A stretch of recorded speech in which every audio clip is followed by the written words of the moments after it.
اللي معترك هي طول المباراة، اللي اعتقد انها لم تنتبه بكل الاسرار ولم تفشي كل الاسرار ولم تعطي كل الاخبار،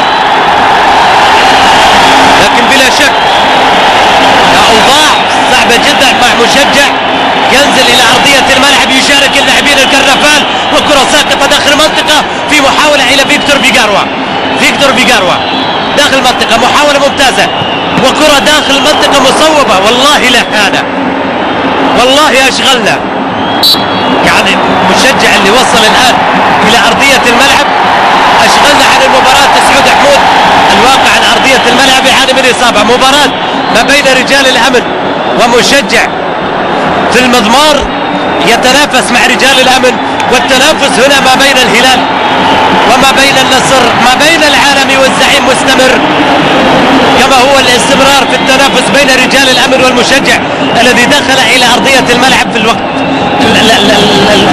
واللقطات الماضية.